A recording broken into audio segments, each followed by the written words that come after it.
అందరికీ నమస్కారం. Welcome to Dakshin TV. మరి ఈ రోజు టుడే టాపిక్స్ ఏంటి, ఏమేమి ఉన్నాయని చూద్దాం. మనతో పాటు శివారెడ్డి సార్ ఉన్నారు.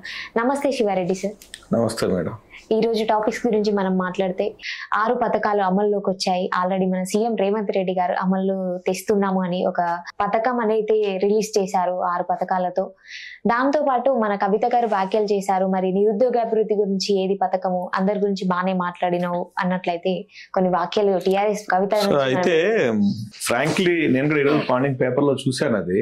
అవును సార్. అయితే కవిత గారి వ్యాఖ్యలను పెద్ద సీరియస్ గా తీసుకోవాల్సిన అవసరం లేదు. ఎందుకంటే it is too early to discuss about that. Because నెలగడ పూర్తి కాలేదు వాళ్ళకు ప్రభుత్వం, కొత్త ప్రభుత్వం వచ్చి.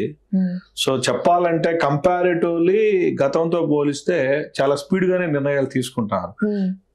తీసుకోవడము ప్లస్ వాటిని అమలు కూడా దాదాపు స్టార్ట్ చేసేసారు వాళ్ళు. సో కవిత గారి స్టేట్మెంట్స్ ని అంత సీరియస్ గా తీసుకోవాల్సిన అవసరం లేదు. So coming to the point, వాళ్ళు ఏదైతే స్కీమ్స్ 6 పథకాలు ఇచ్చారో వాటి అమలును స్టార్ట్ చేసినట్టుగానే మనకు అర్థమవుతుంది.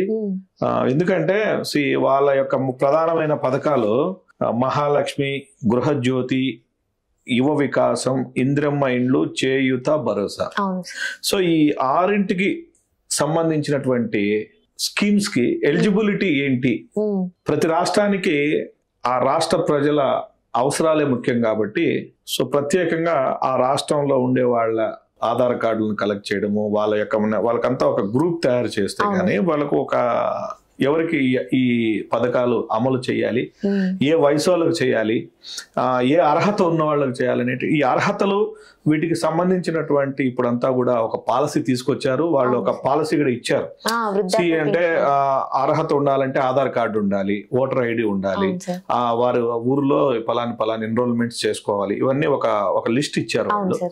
ఆ లిస్ట్ ప్రకారము నాకు తెలిసి తొందరలో ప్రతి ఊర్లో ఈ అప్లికేషన్స్ పెట్టుకోవడం జరుగుతుంది. కొత్త రేషన్ కార్డ్స్ వస్తాయి. రేషన్ కార్డు వచ్చిందంటే ఆల్మోస్ట్ ఆ రేషన్ కార్డు వచ్చిన విధానాన్ని బట్టి వాళ్ళకి ఏ అర్హతలు ఉన్నాయి, వాళ్ళకి ఏమేమి అప్లికేబుల్ అవుతాయి అన్ని కూడా ఇస్తామని చెప్తున్నారు.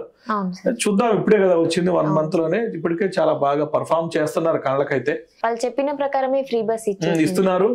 ఆ ఫ్రీ బస్ లో కూడా సమస్యలు వస్తున్నాయి. టికెట్ కొన్న పురుషులు, టికెట్ కొన్న స్త్రీలు కొట్లాడుకుంటున్నారు.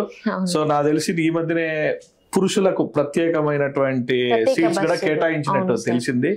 సో అవుతాయి అన్ని, అవకుండా ఏం కావు, బట్ టైం తీసుకుంటాయి. ఎందుకంటే హామీల అమలు అనేది ఓవర్ నైటే జరగవు. They take their own time and I hope so it will go. Thank you so much sir Sivareddy. Thank you madam.